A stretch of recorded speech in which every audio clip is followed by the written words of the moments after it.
Salah satu pertanyaan yang sering ditanyain tentang karir adalah, mendingan gue masuk industri yang mana ya? Di video ini, gue akan bandingin tentang tiga industri, yaitu Global FMCG, Management Consulting, dan juga Tech Startup.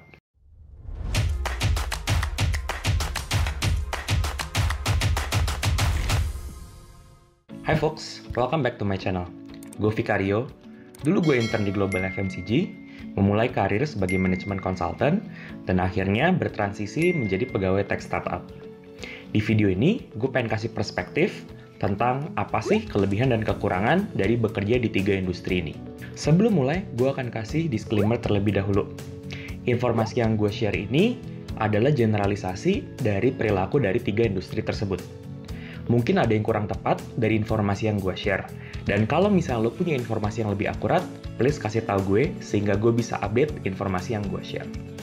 Oke, kalau gitu kita mulai aja ya buat jelasin apa sih perbandingan dari tiga industri ini. Nah, mungkin pertama kita jelasin dulu tentang sebenarnya ngapain sih role-nya masing-masing. Manajemen consultant, tugasnya adalah gimana kita itu membantu pimpinan perusahaan untuk membuat keputusan bisnis yang sesuai. Biasanya bisnis ini galau, mereka itu pengen expand atau enggak. Mereka pengen mengurai cost di bagian mana. Nah, kadang-kadang mereka itu membutuhkan perspektif dari pihak luar, makanya mereka nge-hire manajemen consultant. Maka dari itu, manajemen consultant memiliki kecenderungan untuk bekerja dengan para C-level eksekutif dan juga bisa lintas industri. Kalau kita ngomongin Global FMCG, kita ngomongin tentang company-company yang udah stabil, seperti misalnya Unilever, atau P&G, atau Danone, di mana udah ada global headquarter yang biasanya memberikan arahan dan dibutuhkan tim lokal di Indonesia yang tugasnya untuk mengeksekusi arahan tersebut. Mengeksekusi arahan tim global itu bukan hal yang gampang loh, karena perlu banget ada penyesuaian dan proses eksekusi yang excellent. Yang ketiga adalah kita ngomongin tentang tech startup. Well, kalau kerja di tech startup itu, sebenarnya kita kemungkinan besar berada di headquarter-nya. Karena banyak banget headquarter tech startup yang ada di Indonesia. Tugasnya macam-macam, tapi kalau gue bisa tarik benang merah, itu adalah membangun sesuatu. Apakah membangun produk, membangun proses, membangun organisasi, sehingga cocok banget buat kamu yang punya kecenderungan untuk lebih entrepreneurial. Nah, dengan konteks tersebut, yuk kita bandingin gimana kerja di consulting versus tech company versus global FMCG. Nah, gue akan menggunakan tiga indikator untuk membandingkannya. Yang pertama adalah finansial, yang kedua adalah career growth, dan yang ketiga adalah others. So, kita mulai dengan yang pertama, yaitu finansial.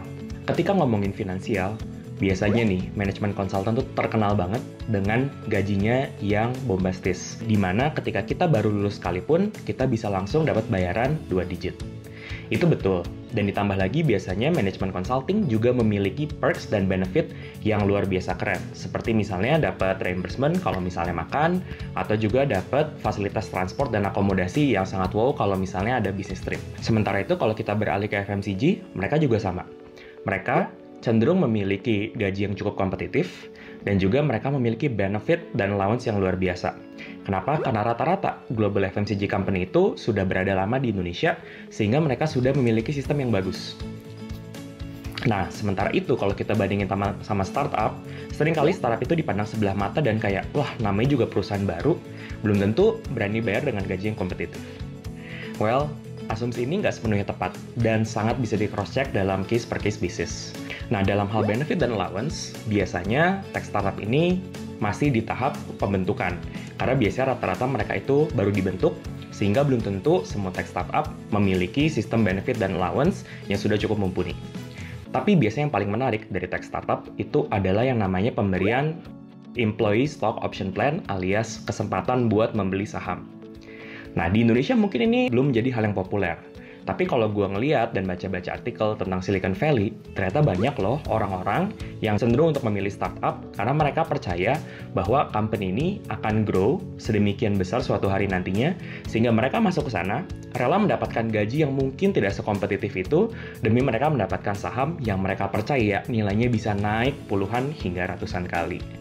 Nah, itulah kurang lebih gambaran secara finansial. Aspek kedua adalah career growth. Ini aspek yang menurut gue paling menarik karena biasanya ini jadi konsiderasi utama gue dalam memilih karir. Kalau masuk ke manajemen consulting, serunya adalah kita itu terekspos terhadap berbagai jenis industri dan berbagai jenis function. Di project ini bisa ngerjain project telco, project berikutnya bisa ngomongin oil and gas, project berikutnya bisa ngomongin banking, jadi exposure-nya benar-benar luas. Cocok banget kalau misalnya lo masih belum tahu kira-kira lo pengen ngerjain apa atau pengen fokus di industri apa, karena ini akan membuka horizon. Selain itu, di management consulting, lo juga bisa dapat mentorship program yang keren banget, karena culture of mentorship-nya udah bener-bener kuat, dan juga mereka punya development program yang kece abis. Kalau kita bandingin sama Global FMCG, mereka juga 11-12. Cuma mungkin bedanya adalah di Global FMCG biasanya kita akan ditempatkan di sebuah function sehingga kita cenderung untuk go deep di satu hal. Sedangkan dalam hal mentoring maupun training kurang lebih sama karena mereka juga sudah memiliki sistem yang mumpuni. Kalau kerja di tech startup itu kebalikannya banget. Kenapa? Karena program training dan mentorship-nya biasanya belum terlalu matang. Kalau lo beruntung punya bos yang hands-on atau company yang peduli sama karyawannya, lo akan dapat banyak development program.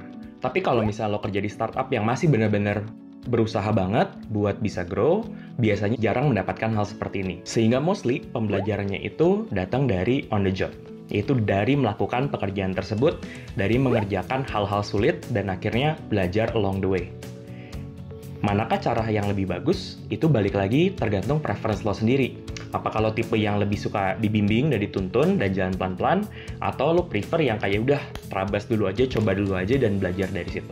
Another aspek tentang career growth adalah, kalau di consulting dan FMCG, biasanya udah ada career path yang lebih jelas, tentang dari entry level, sampai jadi manager, sampai jadi level direktur. Sementara, kalau kerja di tech startup, biasanya career path ini masih work in progress. Sehingga kita perlu pinter-pinter untuk cari kesempatan internal supaya kita bisa lebih mengembangkan karir kita. Nah, faktor ketiga yaitu other. Other di sini tuh adalah beberapa faktor yang menurut gue penting untuk dipertimbangin, tapi gue agak susah untuk masukin ke aspek lain. Misalnya, yang paling pertama adalah network. Kalau network, udah deh, mau masuk manapun, lo akan dapat network yang kece-kece, karena orang-orang yang masuk ke industri ini biasanya udah cukup qualified dan tersaring. Kalau kita ngomongin personal brand, ini subjek yang menarik. Karena kalau masuk manajemen consulting, personal brand lo di mata recruiter atau job market bakal naik banget. Karena biasanya manajemen consultant itu nggak banyak karyawannya, sedangkan permintaannya banyak, sehingga lebih banyak dicari di job market. Cuma mungkin kekurangannya adalah kalau lo pergi kondangan, atau ngejelasin kerjaan lo ke orang tua lo, atau ngejelasin kayak lo kerja di mana, biasanya agak susah. Karena mungkin orang nggak terlalu familiar sama industri manajemen consulting. Beda banget kalau misalnya lo kerja di Global FMCG atau lo kerja di startup, semua orang tahu deh, kira-kira perusahaan itu tuh apa sih sebenarnya.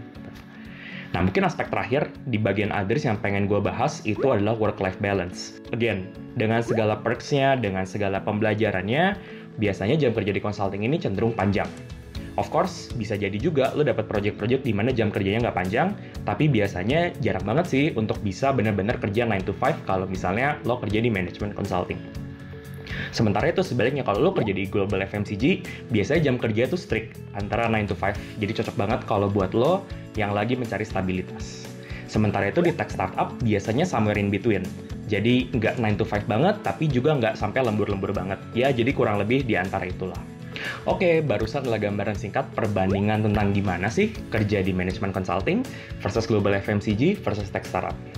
Nah, mungkin pertanyaan terakhir adalah, kira-kira cocoknya kerja di mana ya? Ini balik lagi prioritas karir lo untuk beberapa tahun ke depan. Kalau fokus karir lo adalah untuk belajar sebanyak-banyaknya, secepat-cepatnya, dan lo nggak terlalu bermasalah kalau harus kerja long hours, mungkin lo bisa consider consulting. Tapi kalau lo ada di fase dimana gue pengen belajar, tapi gue nggak perlu terlalu ambi banget gimana deh, yang penting gue bisa kerja 9 to 5 sehingga gue bisa punya waktu untuk mengerjakan hal lainnya.